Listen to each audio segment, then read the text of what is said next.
Now, next thing happened that suddenly by glimmering light the Geont saw some of the Ulysses men and asked them who they were.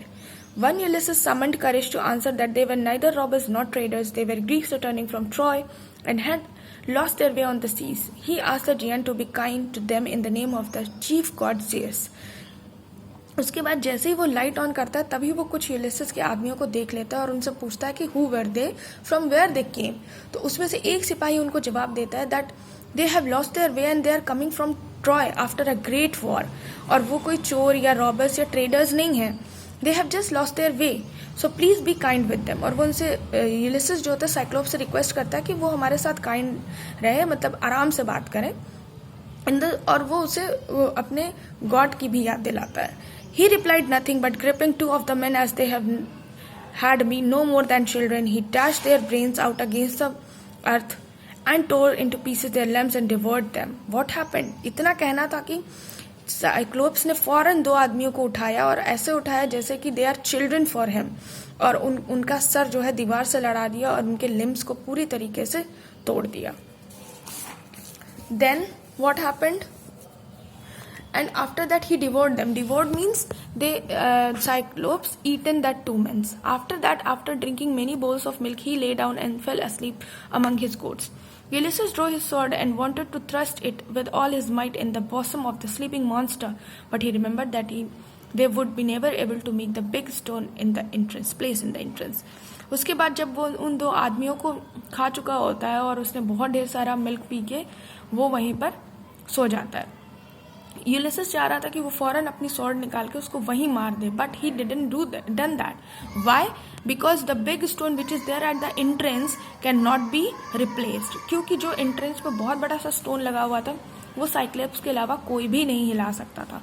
So even if they succeeded in killing they would be prisoners in the cave and would starve to death. और अगर वो इस Cyclops को मार भी देते हैं तो वो उसी केव में फंस जाएंगे और वहीं मर जाएंगे. In the morning Giant ate two more men for breakfast, milked his goat as he was accustomed, and let out his flock. और सुबह होते ही वो दो और उसके आदमियों को एज अ ब्रेकफास्ट खा जाता है और अपने गोट्स को थोड़ा देखभाल करता है. और कस्टम्ड का मतलब क्या हुआ? जो कि उसकी आदत होती है, हैबिट होना. और फिर वो अपने फ्लॉक्स को लेके, मतलब जो भी उसके शीप और गोट्स होते हैं उनको लेके निकल जाता है. Then he set great stone into the entrance again. और निकलने से पहले वो फिर से वो बहुत बड़ा पत्थर एंट्रेंस पे लगा जाता है. Ulysses, however, did not give up hope because he had made a plan.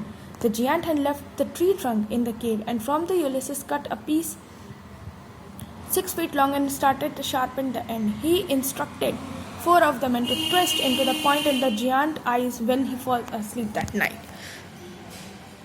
After that, what happened?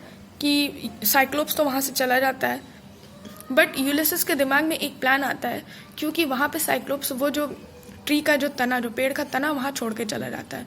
What Ulysses done? Ulysses cut a piece of a very long from that tree trunk. उस tree trunk में से वो बहुत ही बड़ा सा piece काटता है और उसके कोने को शार्प कर देता है. And he instructed to his man that this sharp thing should be there in the Cyclops eye. और वो अपने आदमियों से कह देता है कि ये जो मैंने शार्प करके बनाया हुआ है इससे ही हम साइक्लोप को मार देंगे जब वो रात में सो जाएगा. When the evening came, the Cyclope drove home his sheep. Then he closed his stone door and ate 2 more men. Meanwhile, Ulysses filled one of the wooden bowls full of Greek wine. He offered this bowl to the giant who had never tasted wine. The Cyclope drank one bowl after one. Soon he became very cheerful. He asked the name of his benefactor, saying that he would give Ulysses a present. After that, what happened? जब Cyclops वापस आता है तो यूलिसेस उसको खुश करने के लिए उसे एक बोल देता है वाइन का. And cyclops has never tested bowl of wine before that, so he drink it again and again. वो बहुत ही जल्दी वो उसे पीने लगता है और पीने के बाद वो इतना ज़्यादा खुश हो जाता है कि उन लोगों से वो बहुत फ्रेंडली बात करने लगता है. और बेनिफैक्टर मतलब जिनसे उनको फ्रेंडली हेल्प मिल गया, जिन्होंने उनकी मदद की. तो फिर वो बताता है, my name is Nobody, my friend and relatives in my country call me Nobody. Ulysses said cunningly. जब वो उनसे उनका नाम पूछता तो वो बोल देता है कि मेरा नाम नो बडी और मुझे मेरे दोस्त और रिलेटिव्स जो हैं कंट्री में नो बडी के नाम से ही बुलाते हैं. Ulysses said cunningly. Then said the Cyclops, this is the kindness I will show you. I shall eat you last of all your friends. तब साइक्लोप बोलता है कि मैं तुम्हें थोड़ी सी दया दिखा देता हूँ कि मैं तुम्हें पहले नहीं खाऊंगा, मैं तुम्हें सबसे लास्ट में खाऊंगा। So we will continue the remaining chapter in the next lecture. Thank you.